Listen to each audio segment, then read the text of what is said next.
네, 교육부의 이 입장 발표가 약 1시간 전쯤이었고요. 바로 조금 전에는 한국유치원총연합회, 이 사립유치원 단체들도 반박 기자회견을 했습니다. 어떤 입장 밝혔는지 직접 들어보겠습니다.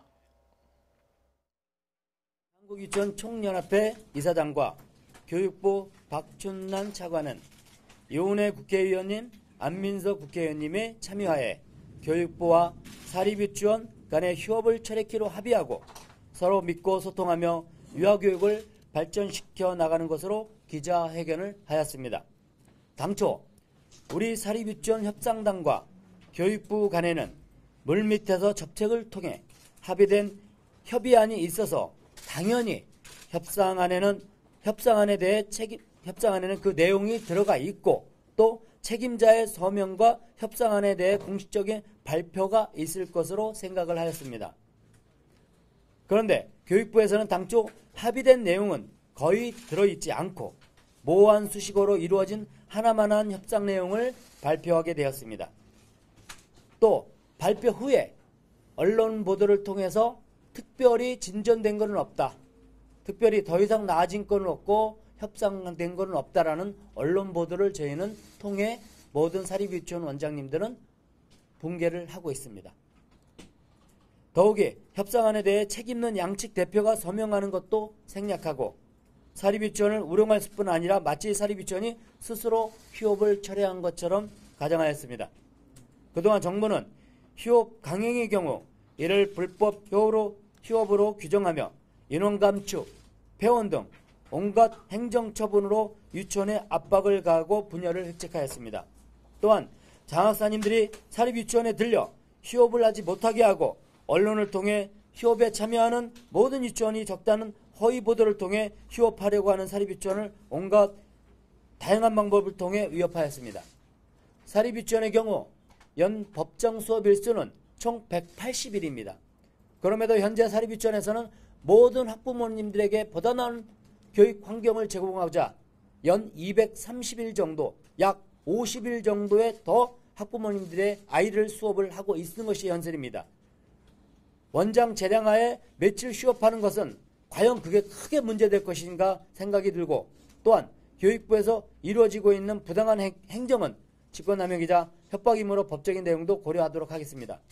이번에 교육부에서 사립유치원을 갖고 우롱한 것에 대해 사립유치원 관계자들은 모두 붕괴하며 교육부가 빠른 시일 내에 성실하게 저희와 소통을 통해 협상에 임할 것을 간절히 바랍니다. 그리고 계속적인 분열 및 획책을 통해 책임을 회피한다는 저희 또한 추가적인 휴업을 고려할 것이라고 말씀을 드립니다.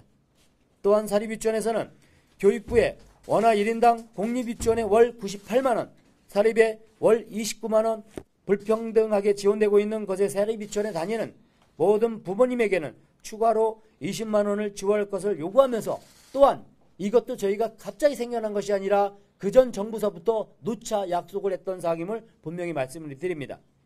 부모님에게 추가로 20만원 지원할 것을 요구하고 또 사립유치원에서는 원비를 20만원을 인하할 것을 저희 또한 고통분담을 할 각오가 되어 있습니다.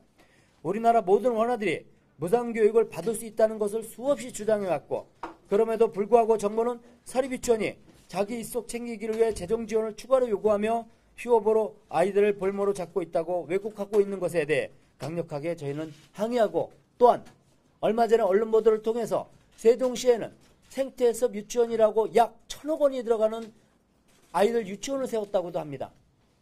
과연 이것이 우리나라의 국가 재정 상황으로 다시 올바른 방법이고 그 1,000억에 대한 건물을 유지 보수하기 위해서는 과연 얼마만큼의 돈이 들어갈지 또한 거기에서 혜택받는 아이들이 과연 얼마가 될지 또한 저희는 이것을 통해서 알려드리고 싶습니다.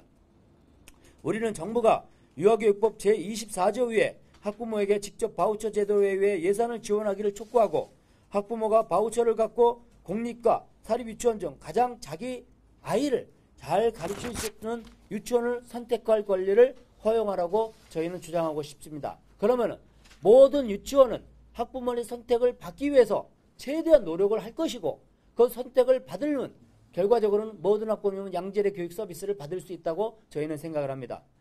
또한 모든 교육기관은 비영리 법인이지만 오직 교육기관 중 유치원만이 개인이 소유하는 것을 허용한 것은 유치원이 그 크기가 소규모이며 유아기에는 다양한 교육이 필요하고 또 개인이 유치원을 통해 생업을 유지하도록 허락한 것이라고 말씀드릴 수가 있습니다. 그런데 지금에 와서 사립유치원의 공익학교법인의 규정을 강제하여 사유재산권을 흡수하고자 하는 것은 신뢰보호 원칙에 위반된다고 할 수 있습니다. 따라서 정부는 사립유치원에 맞는 재무회계 규칙을 제정하고 사립유치원이 자율적이며 창의적인 교육이 가능하도록 유아교육법을 개정하여 법적 정비를 조속히 할 것을 촉구하는 바입니다. 아울러 기자 여러분들께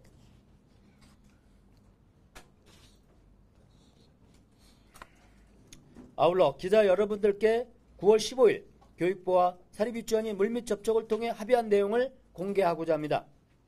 이는 사립유치원 생존을 위해 정부의 최소한의 정책적 배려를 요청한 것이었으며 겉으로는 수용한다고 했으며 속으로는 전혀 협의하지 않은 협상안을 발표한 교육부의 여러가지 모습에 유아교육인들은 분노하지 않을 수 없습니다.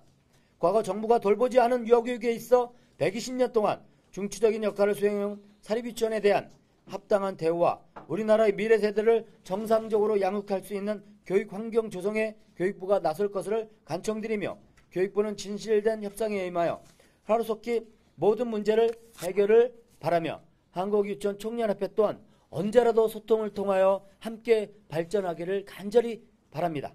2017년 9월 16일 한국유치원 총연합회 투쟁위원